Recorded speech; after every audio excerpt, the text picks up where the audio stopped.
Son las 7:30 de la tarde, una hora menos en las Islas Canarias. Sean muy bienvenidos a la redacción abierta en el Toro Televisión, donde ya estamos preparados para contarles la actualidad de este día viernes, para contarles la actualidad, para opinarles, para enmarcarles dentro de lo que razonablemente estamos obligados a conocer de la actualidad y de lo que nos envuelve. Eso sí, con dos principios generales, el de la valentía y el rigor en las exposiciones. Y en un ambiente general de libertades que es el que hace que este sea un medio distinto, que tenga un sabor distinto y que no sea una Telepedro de las que ya tienen ustedes pues no sé cuántas, 14, 16, bueno, ya veremos cuántas acaban teniendo cuando se acerquen las elecciones, seguro que alguna más.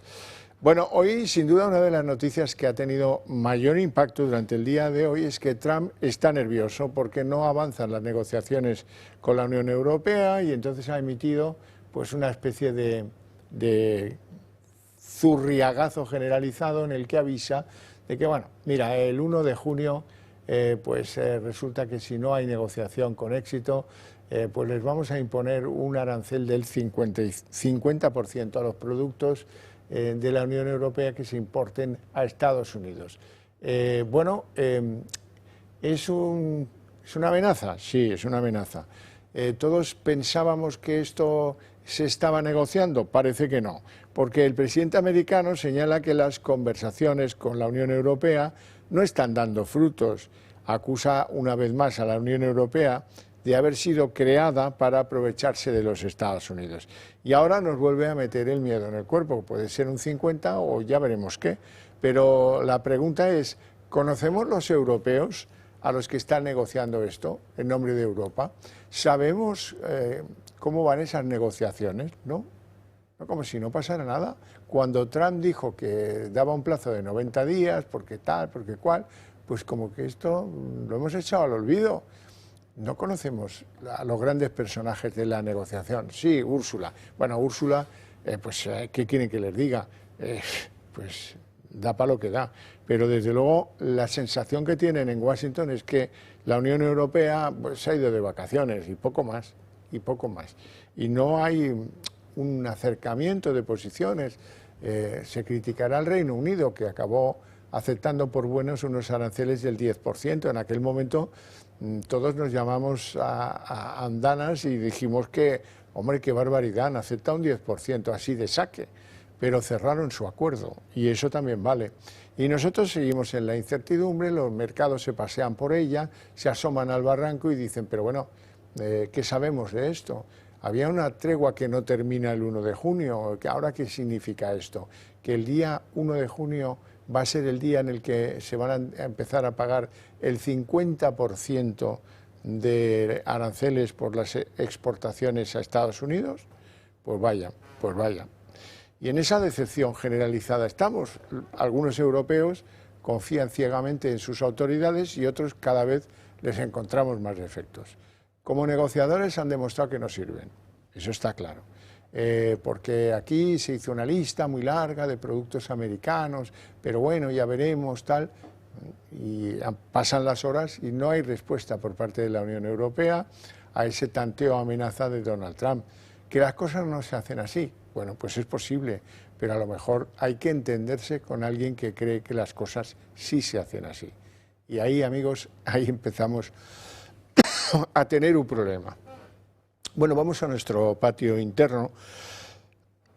Hoy les tengo que contar una cosa bastante amarga. ¿Se acuerdan del apagón del 28 de abril, de cómo pasamos algunos 6, otros 10, otros 12, otros 15, otros 24 horas sin luz?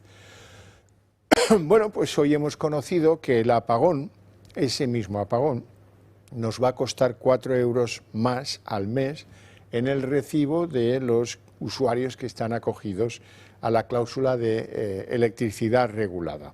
4 euros más al mes. Es curioso porque hemos conocido antes el impacto que tiene sobre los usuarios.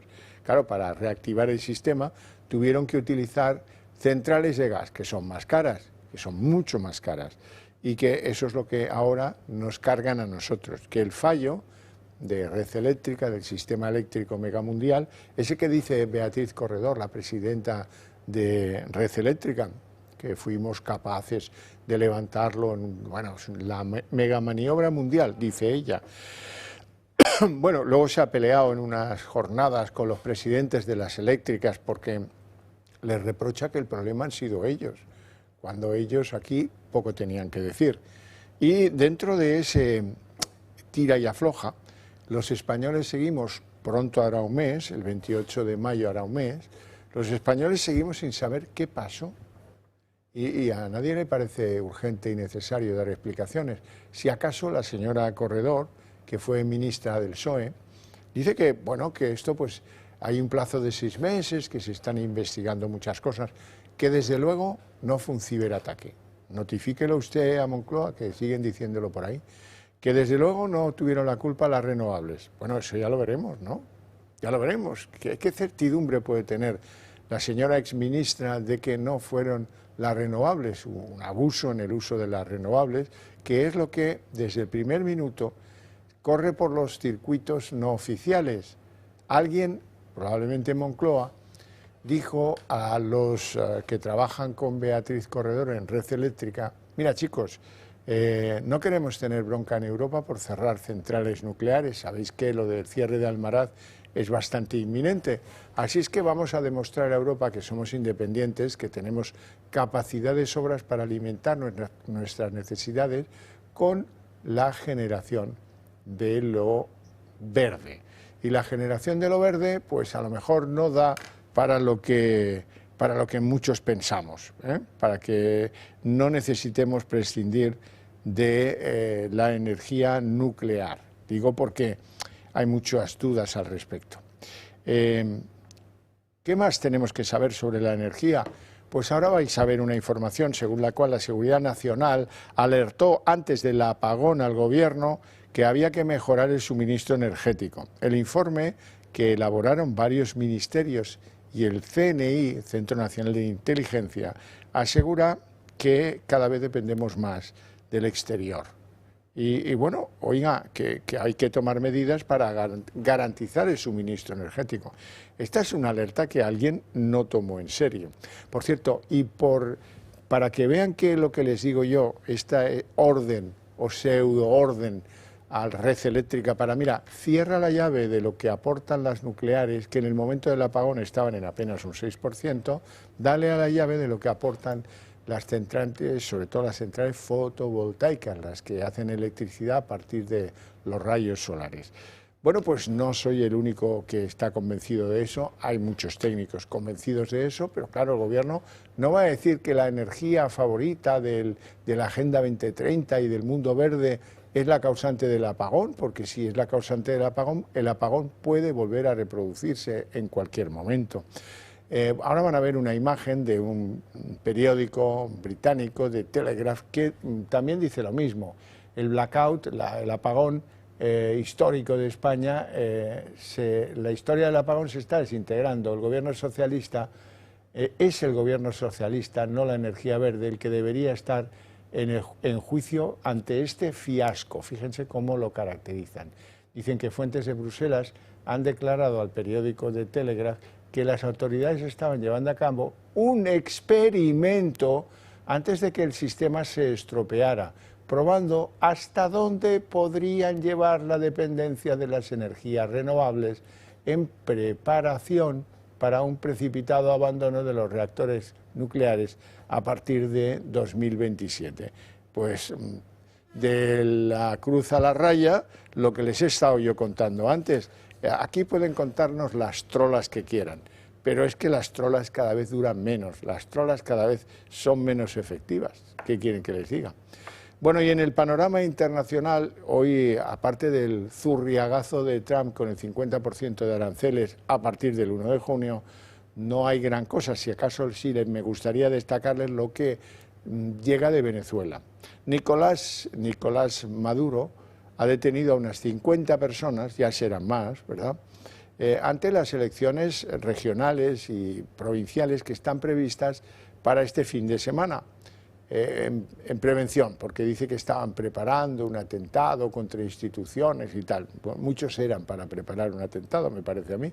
Y lo más curioso es que Maduro da por sentado que lo va a ganar, que va a ganar esas elecciones. Vamos a escucharle. Los estertores del fascismo han pretendido ingresar mercenarios. Ya hoy llevamos capturados más de 50 mercenarios que ingresaban a poner bombas o a hacer ataques violentos al país. Quiero agradecer a las fuerzas militares y policiales del país por el plan República y el plan perfecto para garantizar la paz. Bueno, y como esto se hace en directo, por eso se llama la redacción abierta, pues tengo que contaros que ha habido un ataque con un cuchillo, os va sonando, ¿no?, en Alemania, en Hamburgo concretamente, y que hay al menos 8 personas heridas, algunas de ellas de gravedad. No tenemos más detalles, pero bueno, ahora sí llegamos a saber que hay 6 personas de las 8 heridas que están en estado crítico. Y esto es una más porque hace muy pocos días vimos también en el mismo país como alguien con un cuchillo asaltaba a unas personas y los dejaba heridos. Y bueno, y todo el interés policial parece que giraba en torno a enmascarar quién podía ser, quién no podía ser, pero desde luego había un detenido, pero no a decir el origen o a significarlo con pertenencia a algún grupo religioso o islámico, que es lo que sabemos todos. Y ya está claro que si alguien saca con un cuchillo a la calle y pretende herir a ciertas personas, pues lo más fácil es que sea de esa ralea de atentado. Por cierto que ya en este atentado de Hamburgo, que se ha producido hace apenas unos minutos, y hay un detenido. Bueno, pues el detenido pasará por ser una persona a la que van a proteger, si acaso, como en España, cuando se produce algo con un alfanje de por medio, te suelen decir que es que, bueno, era un perturbado que dijo Alú Akbar, como el que tuvimos nosotros aquí, cerca de en Sanlúcar de Barrameda, creo recordar, o en Algeciras, no me acuerdo bien, que acabó con la vida del sacristán de una iglesia, que estaba allí, que entró y zas, con el tal. No, pero hombre, es un perturbado. Hombre, claro que es un perturbado. Cualquiera que sale con un cuchillo a la calle a atacar a un transeúnte pacífico que no le ha hecho nada, es un perturbado. Lo cual no significa que no sea un yihadista. Pero no vamos a decir, porque esto sería causar el pánico. Ah, claro, nos tratan como si fuéramos imbéciles o menores de edad. Oiga, no, usted cuénteme, ¿qué pasó? ¿Qué pasó? Mira cómo en el reciente atentado contra 2 judíos en Washington ayer, la jefa de la policía de Washington salió y dijo, este señor ha ido allí y ha dicho Palestina free, por lo tanto, pues ese es el asunto, el fondo político del atentado. ¿Estaba perturbado el hombre de Chicago que mató a los 2 judíos a la puerta del Museo Judío de Washington? Seguro, pero eso no es relevante. La perturbación mental de alguien que comete un atentado es obvia, pero no sirve como explicación política de lo que ha llevado a esa persona a acabar con la vida de otra, que es de lo que estamos hablando. Y seguramente porque eso alguien no se siente seguro ni orgulloso de ciertas políticas migratorias como las de la señora Merkel, que cuando pasó lo de Siria dijo, no, aquí pueden venir, aquí necesitamos 1 millón, abran las puertas, no pasa nada. Y fíjate tú lo que llegó a Alemania, donde este ya es el enésimo ataque de cuchillo y grito islámico que se da por la calle. Bueno, vamos a nuestro país, quiero hablaros de la droga. Sabéis que estoy emperrado en que esto cambie, esto no puede seguir siendo como es. Hoy os voy a contar 2 detalles anecdóticos, 2 noticias ciertas que tienen su lectura entre líneas. En primer lugar, los cuerpos de seguridad del Estado tienen un departamento de investigación, de inteligencia antidroga. Buscan por dónde, cómo infiltrarse, etcétera, etcétera, etcétera. Un capitán de inteligencia antidroga de la Guardia Civil resulta que compartió mesa, no mesa, sino tabla de bar. No, esto no es, por favor, no crucemos ideas. Estamos hablando de un capitán de inteligencia antidroga de la Guardia Civil, que en la Feria de Abril en Sevilla se encontró, dice él, con unos narcos. Este hombre se llama David Gámez, el capitán de la inteligencia de antidroga, y reconoce el encuentro. Dice que, bueno, que fue un encuentro casual, de acuerdo, y que le saludó por educación. Bueno, eso a mí me cuesta entenderlo. La foto es esa que veis en la barra de bar de una caseta de la Feria de Sevilla. El hombre, el guardia civil, dice que, bueno, que por educación les saludó. No, mire, por educación un saludo es pues hacer un gesto con la cabeza, o si acaso cuando te cruzas con alguien, si es que le debes algún favor, si no tampoco lo entiendo, es hacerle un gesto con la mano. Ahora, acodarse sobre la barra de bar de una caseta de la feria es como poco impropio de un agente de la Guardia Civil que se dedica precisamente a la inteligencia en materia antidroga, a levantar asuntos de droga.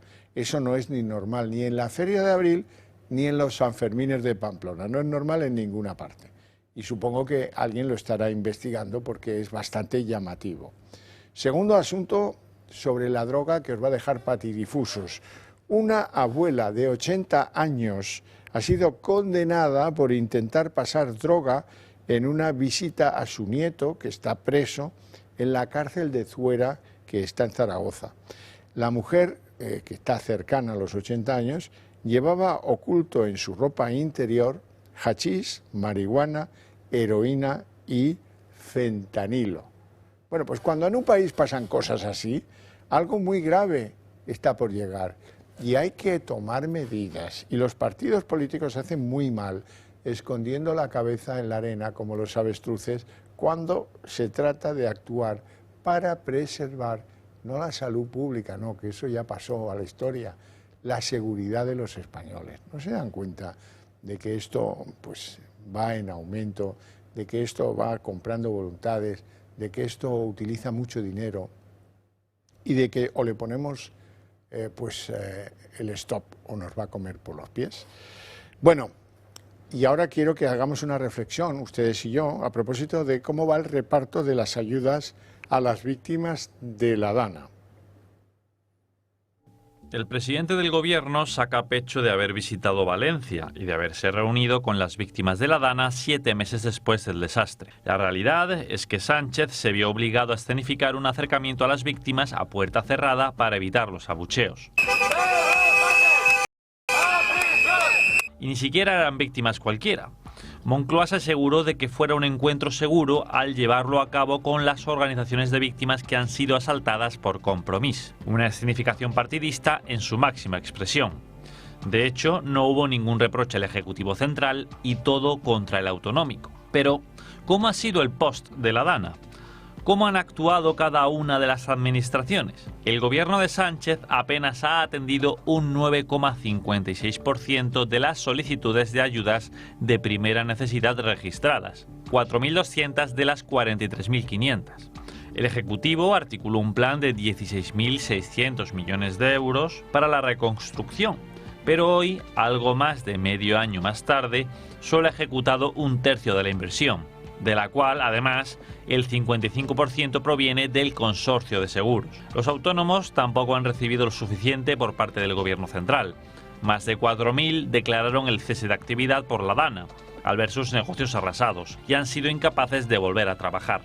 La Generalidad Valenciana, por su parte, ha atendido muchas más solicitudes. Recibió un total de 166.000 y ya ha abonado 145.000 de ellas, es decir, el 87% del total. En términos económicos supone el 50% de lo presupuestado. Así, todavía queda mucho por ejecutar para paliar los daños materiales, un montante que asciende a los 18.000 millones de euros según la cifra que da la propia Generalidad Valenciana. Los datos son claros y dan sentido a la bronca que recibe Sánchez en Valencia cada vez que sale a la calle, lejos de sus actos orquestados. Estamos en las primeras informaciones del atentado de Hamburgo. Para algunos medios son 12 los heridos, para otros son algunos menos, bueno, es igual, la gravedad es la misma. El atentado ha tenido lugar en una estación de trenes de Hamburgo, ha sido un ataque con un cuchillo de grandes dimensiones y la policía no ofrece más detalles. En una estación, verán, lo fácil es que haya innumerables testigos de esto, que no están heridos y que acabarán, espero yo, contando qué es lo que han visto y oído, ya que algunos pretenden ocultar, enmascarar algunas situaciones de forma muy, por cierto, muy redundante, y no en un país solo, sino en varios. Bueno, y quiero hablaros del Club de Amigos del Toro TV porque es la mejor manera, si os asociáis con nosotros, si decidís apoyarnos, si decidís haceros socios del club, le daréis un impulso a esas ideas que compartimos. Nosotros tenemos la voluntad de ser la correa de transmisión de esas ideas que ustedes y nosotros compartimos. Necesitamos su apoyo para poderlo hacer. Y con eso vamos a ir todos más deprisa.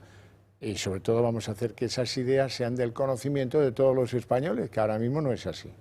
En el club, además, pues les proveen de algunas actividades verdaderamente interesantes. Por ejemplo, el ciclo sobre las cosas importantes de la historia española de José Javier Esparza tiene prevista sesión el miércoles 27 con la España virreinal, un milagro de supervivencia política. Y al día siguiente, el 28 por la mañana, a las 10:30 de la mañana, el club prepara un recorrido junto a Miguel Reseco, que es escritor e investigador de todo lo que rodea a los fusilamientos del 2 de mayo de 1808, inmortalizados por el cuadro de Goya, ya lo sabéis. Bueno, pues con Miguel Reseco el club os ofrece una visita guiada a los lugares clave, el Parque del Oeste, el jardín donde se enterraron, que es el enterramiento más antiguo de Madrid, por cierto, situado entre la Rosaleda y la ermita de San Antonio de la Florida. Verán donde descansan los restos de estos 43 fusilados en la montaña del Príncipe Pío. Ahí están nuestros héroes del 2 de mayo. Bueno, nos vamos a publicidad y a la vuelta abrimos la mesa de análisis político.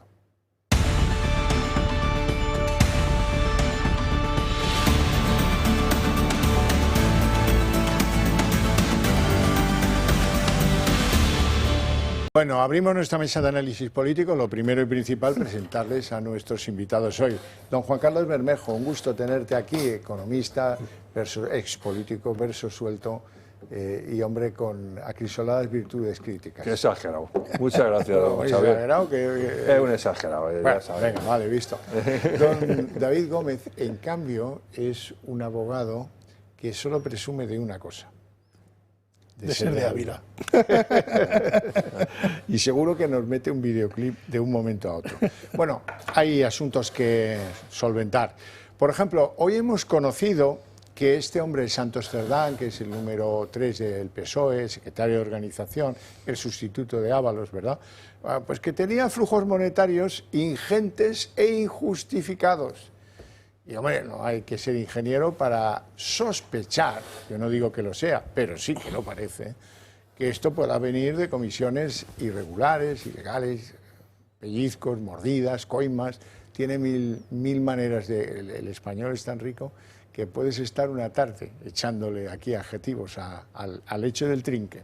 Vamos a verlo. Estas palabras del presidente sobre Cerdán a difamar a personas honestas. podrían caducar más pronto que tarde. Según The Objective, un informe del Tribunal de Cuentas Navarro ve anomalías en las adjudicaciones de obras públicas, unos movimientos que ya investiga la Guardia Civil y donde estaría implicado el secretario de organización del PSOE. Este mismo medio recoge que los investigadores ven flujos de fondos sin justificar enviados a Cerdán a través de terceros, lo que demostraría la implicación del número 3 socialista en el caso Koldo, una de las tramas de corrupción que ahorca al gobierno. Hace unos días el Confidencial recogía obras públicas adjudicadas por el socialista a Acciona, con numerosos proyectos en Navarra y el País Vasco. Esta información se habría intervenido en un dispositivo de Koldo. Cerdán niega cualquier irregularidad. La oposición aprieta. Y es que el gobierno está vaciando la nevera de los españoles y llenando el bolsillo de sus corruptos, señor Sánchez. Y el gobierno lo respalda. Con una peculiaridad, y es que la UCO, bueno, están trabajando en esto y han descubierto que Koldo García había creado precisamente una cooperativa que se llama Noran en el 2015 con el empresario que estaba tratando de favorecer Santos Cerdán, que se llama Anchón Alonso, y la compañía constructora que actuaba junto a Acciona y otras se llama Servinavar 2000 SL, una SL por lo visto muy activa y muy eficaz en materia de construcción. Bermejo. Bueno, vamos a ver. Cerdán, o sea, no era Ábalos la mano derecha de Sánchez, era Cerdán. El que iba con él desde el principio, el que iba en el... Dos iban sí, pero sobre todo este.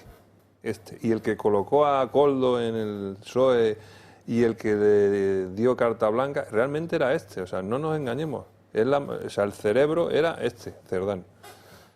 Y poco a poco pues se saldrá, o sea, se saldrá todo. O sea, más es que no se puede tener ya con esta gente. Bueno, se confirman los 12 heridos en Hamburgo por ese atentado en la estación de un tío con cuchillo, que bueno, en fin, ya si es que lo hemos visto. Esto es como cuando cuentas la historia de que en tal ciudad americana un tío con un rifle, 2, 3 rifles, la ha emprendido a tiros con un colegio, con los estudiantes de una universidad. Y lo hemos visto tantas veces que ya es terrible, ¿eh? Pero ya nos hemos hecho el corazón duro. Bueno, volvamos a Santos Cerdán. ¿Sabes? Vamos con Santos Cerdán. ¿Puedo decir una maldad? Sí. Estos son los de la banda del Peugeot. Yo creo que deberíamos hacer una propuesta a la casa de coches Peugeot para que haga un modelo top para gente guay, ¿eh? A este le regalan Audi Q7 y Volvos y tal, pues algo de ese nivel, un coche guapo, guapo, guapo, al que le podrían llamar Peugeot GTI. ¿Y qué va lo de GTI? Gran tráfico de influencias. Ah, bueno. Porque los 4 que iban en el coche van del mismo palo. Desde luego. Bueno, a ver, es decir, es sorprendente toda esta investigación que se está dando en este momento. Y más sorprende aún que él, siendo diputado por Navarra, nunca hizo ni una sola pregunta en el Congreso de los Diputados por una obra pública. Y ahora le ha dado por ello. Claro, ahora resulta que, bueno, es que yo como mi labor como diputado, ¿no? Pues me dedicaba a preguntar y tal, pero resulta que usted en su control parlamentario en ningún momento se preocupó por ninguna obra pública en Navarra. Entonces, a mí que me corrijan, yo hasta donde sé, y la experiencia que yo tengo política, los diputados nacionales no se inmiscuían en absolutamente nada de obras públicas de la provincia a la que representaban, por lo menos en la mía, que era Ávila, ¿no? Es decir, cosa distinta es que preguntasen en el Congreso de los Diputados, en fin, cómo iba aquello, pero no preguntaban en la provincia, no lo sé. Es decir, bueno, si cobras con la adjudicación ya te claro, ahí tendrás que preguntar, lógicamente. ¿Cómo va la obra? Tendrás que preguntar a ver cómo va la obra y qué hay de lo mío, ¿no? Seguramente, ¿no? Pero es sorprendente, o sea, alguien que no hace ninguna sola pregunta en el Congreso de los Diputados y sabiendo que las competencias de los diputados no es precisamente estar detrás de las obras públicas, porque para eso hay otra serie de gente que se dedica a controlar, a gestionar y a dirigir las obras públicas, pues es sorprendente, a mí me lo parece. Pero todo es una especie de corrupción muy burda, muy ordinaria, muy de baja estofa, muy anticuada, ¿no? Bueno, cuidado, porque hemos hablado de que Acciona está involucrada en este tema. Los entrecanales, que son unos de los mayores lobistas, sobre todo con gobiernos socialistas, no nos olvidemos del pelotazo de Endesa, cuando estaba Zapatero, y Zapatero es muy amigo de los entrecas, de estos y de Sánchez y del Cerdán y compañía, ¿no? O sea, quiero decir que a veces puede ser corrupción propia del personaje o a veces se ven obligados a seguir instrucciones como lo de la vista gorda de la prostituta esta que llevaron allí a trabajar a DIF, ¿no? Eso. Jessica. Pues lo mismo. Luego hablaremos. De yo creo que sí, que algo tenemos así, sí, ahora ya lo veo, tenemos cosa de Jessica. Antes de llegar a ese río, para buscar el puente y cruzarlo con seguridad, tenemos que hablar de cómo el ministro de Justicia, Félix Bolaños, hace de abogado del hermano de Pedro Sánchez, de David Sánchez, y como por ahora David Sánchez no ocupa ninguna cartera ministerial, no es secretario de Estado de nada, ni siquiera consta que tenga que ver con el partido que ocupa parte de este gobierno, que es el PSOE, pues se hace un poco cuesta arriba entender por qué tercia a hacer precisiones que parecen sacadas de los recursos del abogado del niño músico, de David Azagra. Vamos a escucharle. La resolución es sorprendente porque no es nada habitual que se abra o que se intente abrir juicio oral sin esperar al criterio de la audiencia provincial. Las prisas no son buenas consejeras para tomar decisiones tan importantes en una causa judicial y menos sin conocer cuál es la decisión del Tribunal Superior, en este caso la audiencia provincial. Un juez instructor puede cerrar la instrucción cuando le parezca. No está obligado a esperar a ningún recurso, porque si no, no acabarían nunca. ¿Sabe? Esta es la cosa que no le entra en la cabeza al ministro de Justicia, que me parece muy llamativo, ¿no? Primero, ¿qué hace el ministro de Justicia valorando decisiones judiciales? Punto uno. Cuando precisamente él es el defensor, tendría que ser el defensor de la justicia en su totalidad, es decir, del propio sistema de justicia. Dos, no tiene ni puñetera idea de lo que está diciendo, dicho con todo el respeto, es decir, no tiene ni idea de lo que está hablando este señor. Es decir, un juez instructor puede cerrar cuando le parezca y le venga bien en gana su investigación. Es más, si ha habido recursos, estoy casi seguro que si ha habido recursos y la jueza ha hecho eso es porque no tienen carácter suspensivo, seguro. O sea, además eso se advierte cuando te llega una resolución. Usted podrá recurrir a la audiencia provincial en reposición, en apelación, como usted quiera, pero que sepa que no tiene carácter suspensivo el recurso. Es decir, el procedimiento no se suspende, continúa por sus trámites, luego ya veremos cómo resuelve. Y tercera, si una magistrada de este calibre, con los años de experiencia que lleva a las costillas esta señora, Beatriz, que no hemos escuchado nunca hablar de ella, nada más que en este momento, o sea, luego habrá hecho su trabajo de una forma discreta, prudente y muy bien hecha, ha hecho esto es porque la ley le ampara y porque lo puede hacer, sin más. Entonces, creo que las declaraciones de este señor poco favor le hacen a la justicia española. Es decir, era para decirle, oiga, usted no tiene ni idea de cómo funcionan los organismos judiciales por dentro, ni cómo funciona procesalmente un juzgado. Bermejo. Bueno, sobre este tema, algunos aspectos. Lo primero, y ustedes van a decir, es que este Bermejo está... Yo esto del hermano de Sánchez veo que es un tema chapucero para darle salida a una persona que, en mi opinión, es un discapacitado intelectual. Es decir, yo, viendo al hermano de Sánchez, lo que pienso es que es una persona con discapacidad intelectual, a la que le están buscando un futuro. Y lo han hecho de una forma tan chapucera y tan desastrosa que ha terminado ahora para procesar al hermano y al que le encargaron que lo colocara, que es a Gallardo. Gallardo. Que esto, que luego nos hemos escandalizado porque le han hecho correr a 5 o 6, ¿no? Para que él sea y tal. O sea, bueno. Sí, es una desvergüenza, son unos golfos todos, pero es que esto ocurre todos los días, es decir, y en casi todos los y en todas partes, es decir, sin ir más lejos, a Feijóo le colocaron en el Senado, ¿no? Para un puesto cuando le hicieron presidente del partido, le dijeron a uno, quítate tú que se va a poner este hombre de aquí. Pero es que en la Asamblea de Madrid, por ejemplo, yo tengo la constancia, aquí en Madrid, que el Madrid tiene asamblea absoluta, ¿no? Mayoría absoluta y tal, o sea, si han entrado 70 diputados, ¿no?, que se eligieron, han corrido otros 30 y tantos, porque han colocado a 30 y tantos de esos diputados que fueron elegidos, los han colocado en diferentes sitios, viceconsejeros, directores de no sé cuándo, para que entren los siguientes 30, y tú que has estado en el PP, sí, y en el si es que hacen todos lo mismo. Con la diferencia... O sea, es que esto es un escándalo. Con la diferencia, no quiero defender yo ni el PP por aforamiento. Claro, es decir, con la diferencia de que eso ocurre, es decir, eso ocurre, pues por ejemplo, pues yo que sé, un diputado que sale porque le han nombrado consejero no sé qué o director general no sé cuánto y es incompatible el cargo. Claro. Perfecto, corre la lista y entra el siguiente. Y eso incluso a veces que se prevé, va a salir y le va a sustituir el contrario. Pero es que aquí ha habido una dimisión de la diputada que estaba en ejercicio sin motivo alguno, porque tú puedes dimitir, que la han colocado en otro sitio. La habían prometido. Su delegada de esa. La habían prometido. Pero ya le darán otra cosa. De momento no, eso es algo seguro. Y han dimitido otros 3 más, otros 4 más, con el único objetivo de salvar al soldado Ryan de Extremadura. Gallardo de Extremadura. Salvar, ya veremos.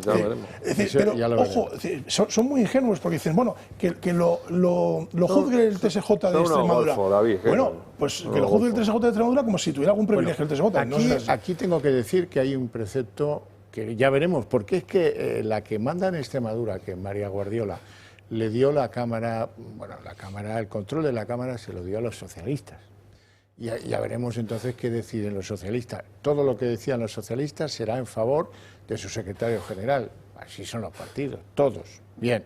Pero es que el reglamento de la Cámara dice explícitamente que nadie tiene credencial de diputado hasta que jura o promete el cargo en un pleno. ¿Cómo firmar el contrato? Claro. ¿Es como firmar un contrato? Tiene un precontrato, en definitiva. Claro. Con lo cual, la señora instructora podía mandarlo a juicio perfectísimamente. Ya veremos cómo queda, porque seguro que hay un cambalache. Ahora, llamativo lo que tú decías, que esto es por algo. Si es una reconstrucción, porque los de Casado se han ido y ahora entran los de Ayuso, bueno, pues sí, pues te quito a este, pongo al otro. Forma parte del entramado político. Vale. En Ciudadanos también pasaba, bueno, o más. Pero es que aquí es por un interés personal. Quiero aforarme, quiero estar protegidito. Y entonces le digo a aquella chica que fue mi jefa de gabinete, levántate que me siento yo. Y luego cojo la lupara y me voy y busco a esos 4 que están, llevan 2 años así, esperando ser diputados y entrar en la asamblea esta de Extremadura, y les digo que, venga, chavales, al notario que vais a renunciar. No. Pero bueno, y ha sido así. Y entonces, a partir de ahí, este hombre entra ahí y le dan el aforamiento. Ahí vamos. ¿Qué qué puñetas es esto del aforamiento de una cosa que se ha producido años antes de que este señor alcance la condición de diputado? ¿Qué es esto? Acabemos con esto del aforamiento, por favor, que suena medieval. Sí. Bueno, somos de los pocos países que tienen esta figura, pero ojo, pues no es condición de que le vaya a ir bien en el TSJ, sí, ni más ni menos, ni que va a tener más garantías. Pero sí es condición de que para él se vuelven a tirar los dados. Efectivamente, es decir, él ya juega con ventaja en ese sentido.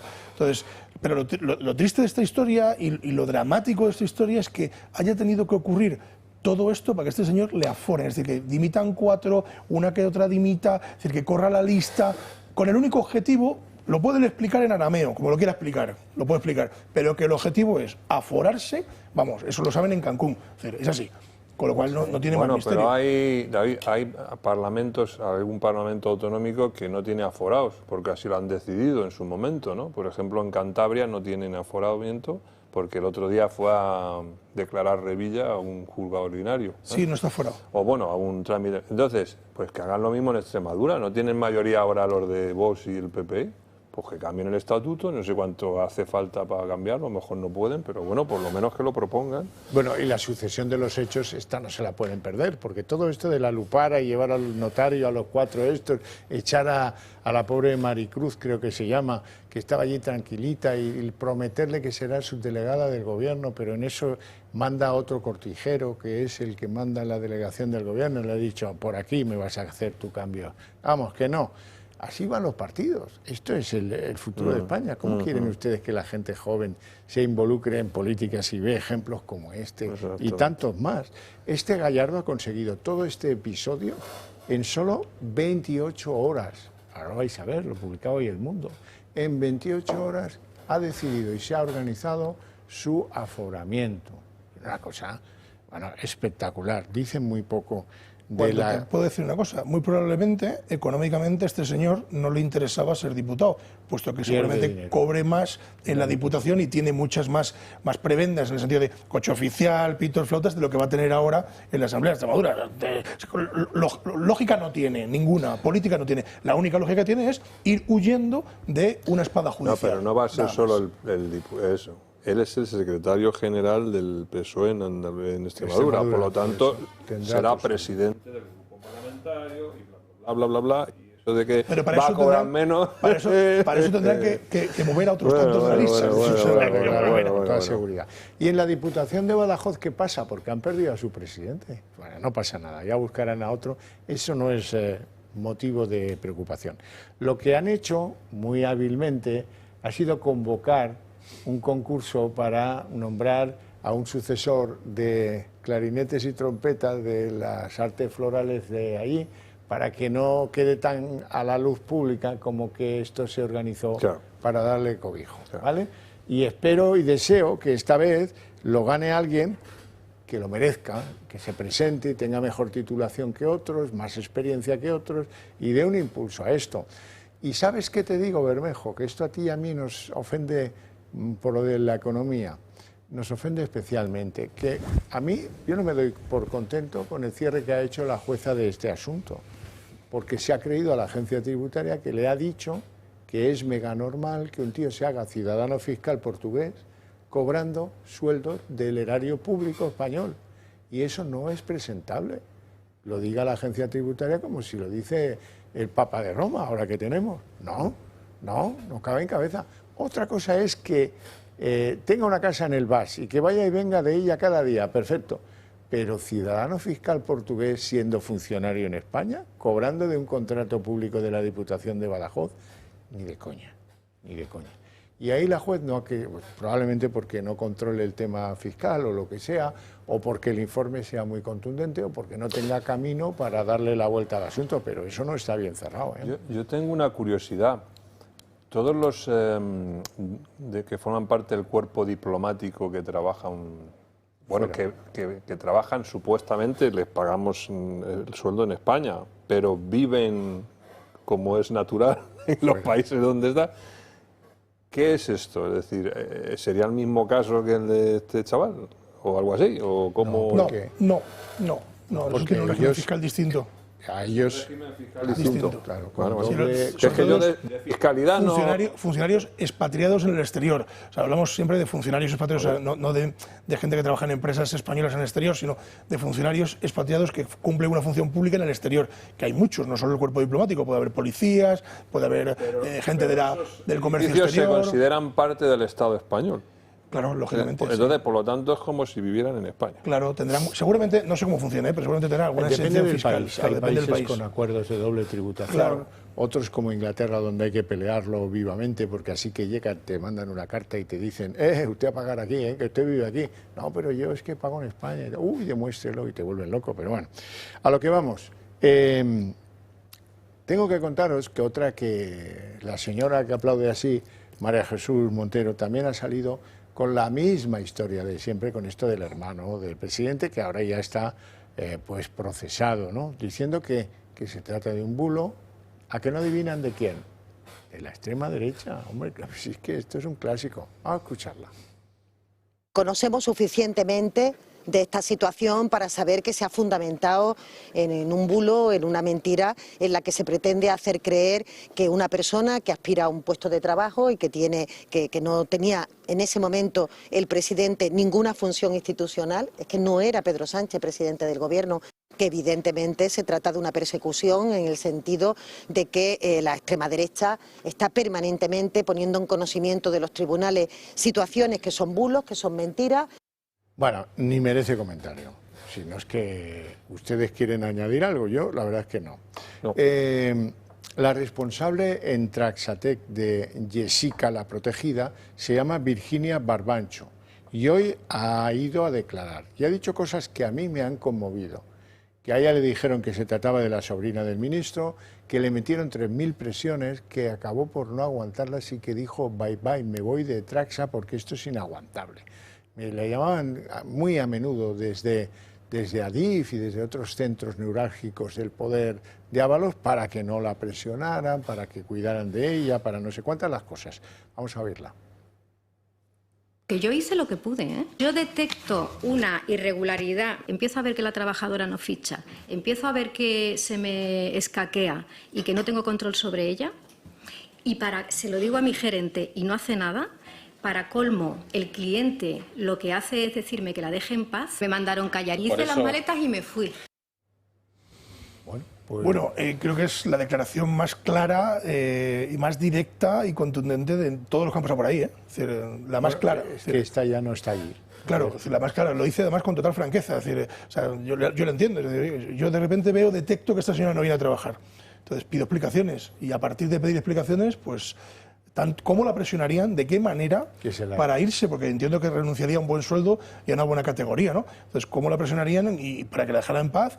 Con no sé muy bien qué objetivo, por parte de los que presionaban, ¿no? Pero desde luego, esto es lo que confirma la regla de que efectivamente esto era así. O sea, no como nos han dicho los del gobierno que es, sino como ha contado esta señora. Bueno, para quien no esté familiarizado con este tipo de contratos, es un outsourcing, ¿vale? En el que el cliente es Adif y contrata una serie de perfiles para que trabajen como si fueran empleados suyos, pero realmente no lo son. Son empleados, en este caso, del subcontratista, que es Traxatec. Esta señora trabaja en Traxatec y es la responsable de esos perfiles que van a trabajar en ese cliente. ¿Qué pasa? Que hay un trabajador de esos que no trabaja. Que no va a trabajar. Y del que el cliente no se queja de que no aparezca. Porque claro, esto se paga si los clientes pagan si se certifica el servicio. Si no se certifica, no se paga. Y Adif estaba certificando el servicio, se estaba dándose. Pero no estaba la persona. Esta señora no sabía que eso. Entonces dice, oiga, que no me está viniendo. Y entonces llega el cliente y le dice, no, mira para otro lado. No pasa nada. Si no viene, a mí me da igual, si el cliente soy yo. Y además, resulta que este outsourcing, estas personas, estaban asociadas al departamento, ni más ni menos que de presidencia. Claro. Que esto sí que ya es tela. Outsourcing para presidencia. Y claro, ella dice, es que desde la presidencia de Adif han dicho que miremos por otro lado, que si no viene a trabajar, da igual, ellos van a seguir pagando a Traxatec el sueldo o el acuerdo mensual o anual o lo que sea. Esto es lo que pasa. Bermejo, esto te va a gustar. Hoy ha ido a declarar el pareja de Ayuso, ha dicho que él no autorizó a su abogado a negociar nada con la Fiscalía sobre un reconocimiento de haber causado o de haber tenido problemas con Hacienda. Eso es lo que ha dicho. Y también ha añadido que le ha destrozado la vida esta filtración que se atribuye al fiscal general del Estado. El novio de Isabel Díaz Ayuso se desvincula del correo que su abogado envió a la Fiscalía en el que reconocía en nombre de González Amador 2 delitos fiscales para intentar llegar a un acuerdo y evitar la cárcel. De esta forma, la pareja de la presidenta descarga toda responsabilidad en su abogado. Dice González Amador que pidió a su abogado Carlos Neira una solución discreta, pero que no le dio su consentimiento ni para redactar ni para enviar ese correo electrónico. Citado como testigo y a petición del fiscal general Álvaro García Ortiz, la Abogacía del Estado quería saber la gestión que hizo González Amador del correo electrónico. Pero la pareja de Ayuso, además de desmarcarse, ha asegurado que no tuvo conocimiento de él hasta el 14 de marzo, día que apareció publicado en algunos medios de comunicación. Una vez que el correo se hizo público, González Amador asegura que contactó con su abogado y le pidió que buscara la salida que causara el menos daño a su pareja. También ha insistido en su inocencia y ha sostenido que no ha cometido ninguna ilegalidad, ni fraude fiscal, ni falsedad documental, ni sociedades interpuestas. A pesar de no estar juzgado, varios miembros del PSOE lo llamaron defraudador confeso. ¿Cómo quieres que llamemos a una persona que ha cometido 2 delitos y que lo reconoce públicamente? En castellano se le llama delincuente confeso. A la sazón, pareja de este delincuente confeso. Para González Amador, unas palabras que han supuesto un destrozo en su ámbito personal y social. La instrucción encara ahora la fase final y entre estos últimos pasos hay nuevas citaciones. El juez Ángel Hurtado ha citado la semana que viene al abogado del novio de Ayuso, Carlos Neira, y también a 4 periodistas del País que, según ellos, conocieron el correo de la filtración antes que el fiscal general. Juan Carlos Bermejo.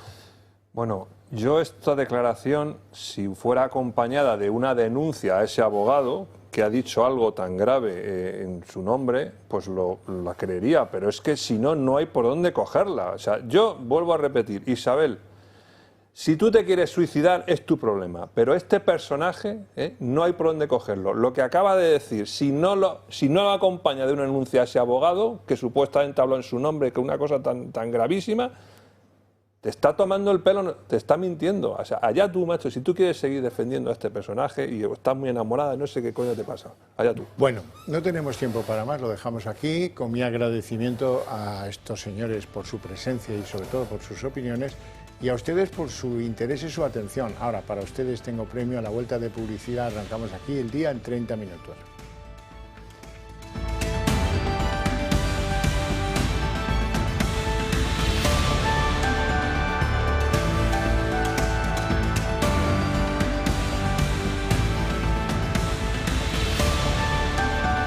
El día en 30 minutos. Bueno, como saben, el hermano músico David Sánchez Pérez Castejón o David Azagra, como quieran ustedes, no forma parte del gobierno, eso está claro. Tampoco ha formado parte de ningún gobierno. Sin embargo, el que es titular de Justicia, Félix Bolaños, y otros ministerios también, ha decidido actuar de abogado defensor de David Azagra. ¿Cómo lo ha hecho? Pues como lo hubiera hecho su abogado defensor, criticando a la jueza instructora, porque dice ha cerrado la instrucción sin esperar la resolución del resultado de los recursos que han planteado los defensores de David Sánchez y otros ante la audiencia de Badajoz, aunque nada haya de reprochable en ello, y eso lo saben los que estudian primero de Derecho. Por el mismo camino, la ministra María Jesús Montero lo achaca a bulos y a la extrema derecha, la receta tradicional, y la ministra Isabel Rodríguez dice que hombre, es que si no fuera el hermano del presidente, no hubiera habido caso. Bueno.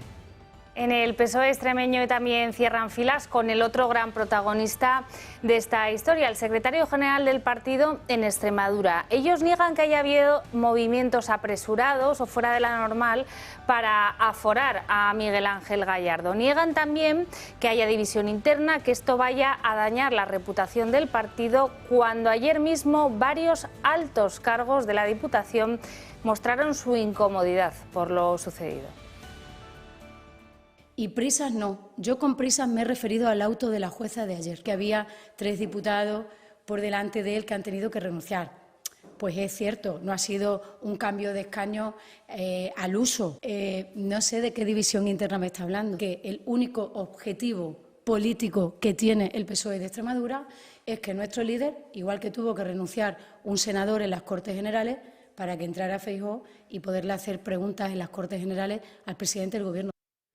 El ministro de Justicia, de Presidencia y de Relaciones con las Cortes, Félix Bolaños, ha criticado las prisas de la magistrada de Badajoz que acordó enviar a juicio a David Sánchez, el hermano del presidente del Gobierno, sin esperar, dice, la resolución de recursos que están en manos de la Audiencia Provincial. Pero vamos a ver, si nada hace que sean suspensivos esos recursos, la juez de instrucción puede acabar la instrucción cuando quiera. Dice Bolaños, no es nada habitual que se abra o que se intente abrir el juicio oral sin esperar el criterio de la Audiencia Provincial. Añade que las prisas no son buenas consejeras para tomar decisiones tan importantes en una causa como esta. Por cierto, que el aforamiento de Miguel Ángel Gallardo, el contratador de David Azagra, a Bolaños le parece impecable. La resolución es sorprendente porque no es nada habitual que se abra o que se intente abrir juicio oral sin esperar al criterio de la Audiencia Provincial. Las prisas no son buenas consejeras. La decisión del líder del Partido Socialista de Extremadura de formar parte de la Asamblea de Extremadura para hacer oposición al Gobierno de Extremadura, pues es una decisión que ha tomado y que respetamos por completo. Es lo más normal del mundo. Y también se ha manifestado hoy la vicepresidenta del Gobierno, María Jesús Montero, sobre ese procesamiento del hermano de Pedro Sánchez. Ella insiste, lo más importante es que toda la causa parte de un bulo, de una mentira que le ha creado la ultraderecha. Pone el acento también en que el hoy presidente del Gobierno no tenía ningún cargo institucional en el momento en el que se publicó esa oferta y que el hermano de Sánchez reunía todas las condiciones, según su currículum, para ser el más adecuado para ese puesto.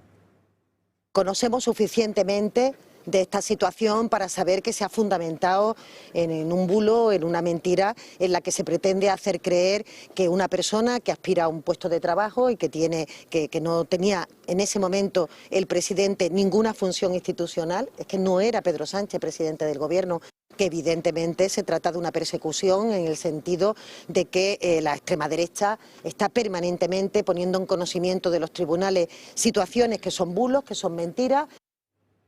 Y tras su procesamiento, la gran pregunta es si Miguel Ángel Gallardo tiene que dejar su carné de socialista.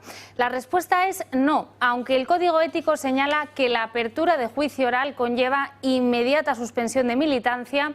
El PSOE coló una enmienda el pasado mes de noviembre que blinda al secretario general extremeño. Esta disposición permite aplazar la decisión hasta aquella sentencia siempre que se trate de una causa política, como defienden algunos. A Ábalos, por cierto, se le apartó inmediatamente del partido.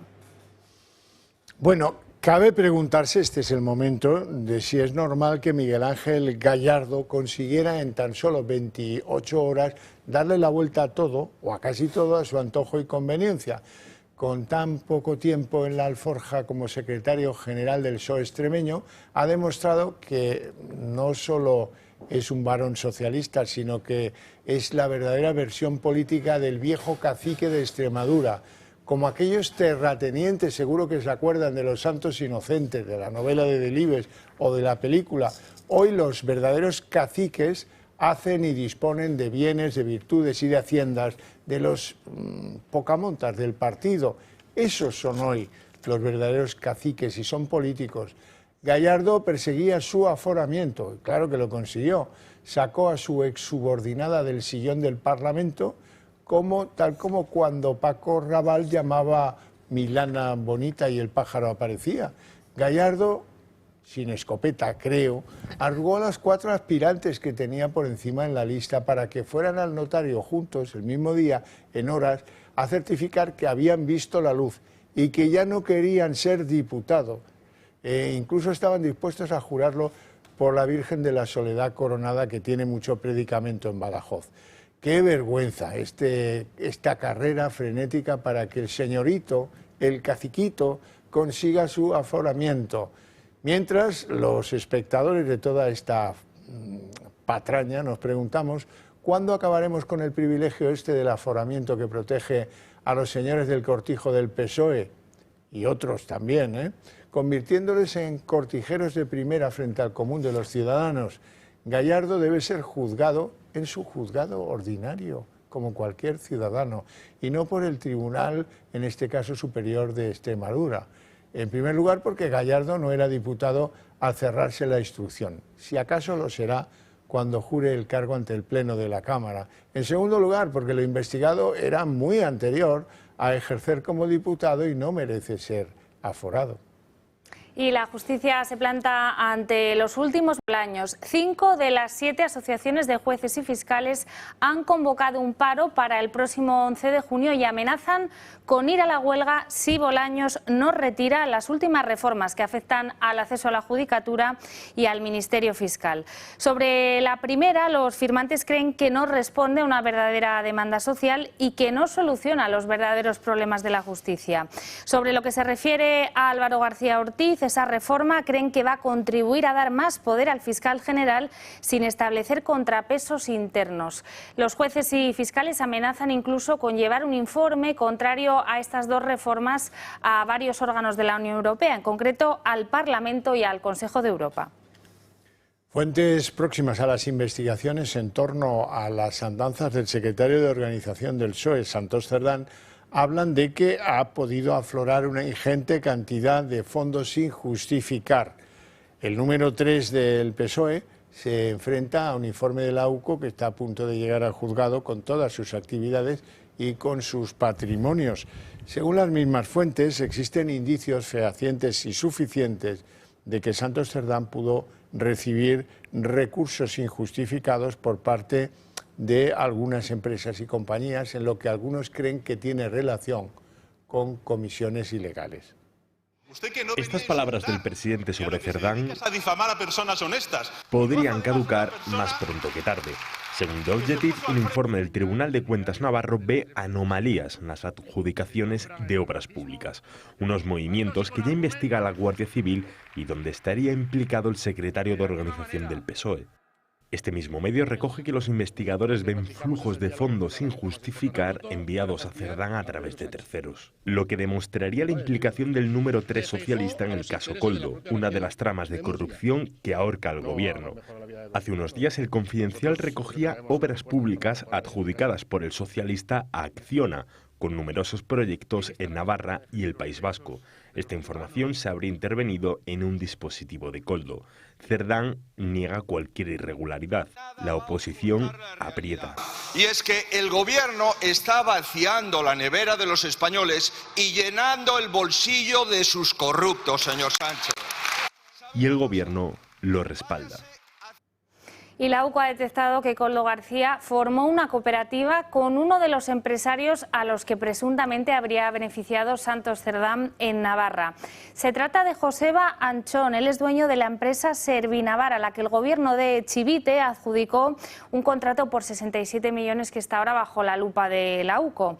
La cooperativa fue fundada en 2015 y tenía como objeto social la prestación de servicios relativos a la propiedad inmobiliaria y a la propiedad industrial. Este diario que publica la noticia, OK Diario, ve también sospechoso una imagen que adjunta la noticia en la que se ve a Koldo García hace unos años con su pantalón de aizkolari, es decir, de cortador de troncos, en el que se ve claramente el logo de la empresa de Anchón. Bueno, y en la investigación de la Comisión del Senado sobre la trama de Koldo y de Ábalos, Virginia Barbancho ha intervenido hoy. Es la responsable en Transatec de la contratada Jessica Rodríguez, la novia de Ábalos, según decía el propio exministro. Esta señora Virginia Barbancho ha declarado hoy que recibió tantas presiones para acomodarla en la compañía y sobre cómo tenía que ser su trabajo allí, o su no trabajo, mejor dicho, que al final pues tuvo que desistir y marcharse de la empresa. Le dijeron, por cierto, que se trataba de una sobrina del entonces ministro de Transportes, José Luis Ábalos. Barbancho afirma que se marchó porque estaba sometida a un intenso marcaje desde la presidencia de Adif para que dejaran tranquila en todo y para todo a Jessica Rodríguez. Que yo hice lo que pude, ¿eh? Yo detecto una irregularidad, empiezo a ver que la trabajadora no ficha, empiezo a ver que se me escaquea y que no tengo control sobre ella. Y se lo digo a mi gerente y no hace nada, para colmo, el cliente lo que hace es decirme que la deje en paz. Me mandaron callar, hice las maletas y me fui. González Amador ha declarado hoy ante el Supremo que se enteró por la radio del pacto de conformidad que su abogado puso sobre la mesa del fiscal Julián Salto. Él asegura que lo que le transmitió a su letrado es que quería pasar desapercibido, dañar lo menos posible la reputación de Isabel Díaz Ayuso y que fue él por su cuenta el que tomó la decisión de poner ese pacto de conformidad y de reconocer el fraude fiscal. Él asegura que esa etiqueta de delincuente confeso le ha pasado factura en lo profesional y también en lo personal. El novio de Isabel Díaz Ayuso se desvincula del correo que su abogado envió a la Fiscalía en el que reconocía en nombre de González Amador 2 delitos fiscales para intentar llegar a un acuerdo y evitar la cárcel. De esta forma, la pareja de la presidenta descarga toda responsabilidad en su abogado. Dice González Amador que pidió a su abogado Carlos Neira una solución discreta, pero que no le dio su consentimiento ni para redactar ni para enviar ese correo electrónico. Citado como testigo y a petición del fiscal general Álvaro García Ortiz, la Abogacía del Estado quería saber la gestión que hizo González Amador del correo electrónico. Pero la pareja de Ayuso, además de desmarcarse, ha asegurado que no tuvo conocimiento de él hasta el 14 de marzo, día que apareció publicado en algunos medios de comunicación. Una vez que el correo se hizo público, González Amador asegura que contactó con su abogado y le pidió que buscara la salida que causara el menos daño a su pareja. También ha insistido en su inocencia y ha sostenido que no ha cometido ninguna ilegalidad, ni fraude fiscal, ni falsedad documental, ni sociedades interpuestas. A pesar de no estar juzgado, varios miembros del PSOE lo llamaron defraudador confeso. ¿Cómo quiere que llamemos a una persona que ha cometido 2 delitos y que lo reconoce públicamente? En castellano se le llama delincuente confeso. A la sazón, pareja de este delincuente confeso. Para González Amador, unas palabras que han supuesto un destrozo en su ámbito personal y social. La instrucción encara ahora la fase final y entre estos últimos pasos hay nuevas citaciones. El juez Ángel Hurtado ha citado la semana que viene al abogado del novio de Ayuso, Carlos Neira, y también a 4 periodistas del País que, según ellos, conocieron el correo de la filtración antes que el fiscal general. El Juzgado de Instrucción número 3 de Madrid ha citado por primera vez como imputados a 2 exaltos cargos de la Comunidad de Madrid. Se trata de Carlos Mur y de Francisco Javier Martínez Peromingo.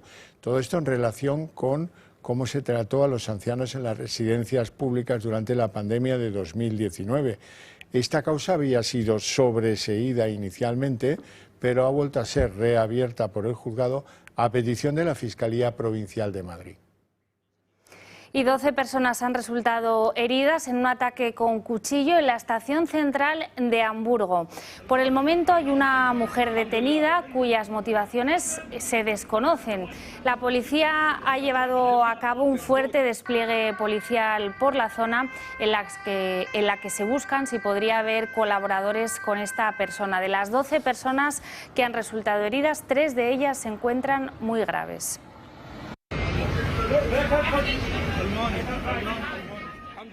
Y hoy también es noticia la bofetada mayúscula de Donald Trump contra la Unión Europea. Según ha publicado él hoy a primera hora en su red social Truth, amenaza con una recomendación de imponer aranceles del 50% a Europa a partir del próximo 1 de junio. Trump vuelve a arremeter en ese mensaje contra Europa, la acusa, dice, de nacer con el fin exclusivo de aprovecharse de los Estados Unidos.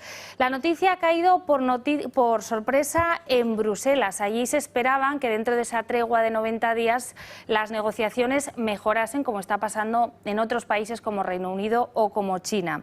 Esta misma tarde han intercambiado una llamada el comisario de Comercio, Sefcovic, y el representante de Comercio de Estados Unidos, Jamieson Greer. Las bolsas europeas han caído durante la tarde de hoy. Y esta no es la única amenaza del presidente de Estados Unidos. Trump amenaza también a Apple con aranceles del 25% si no fabrica el iPhone en Estados Unidos.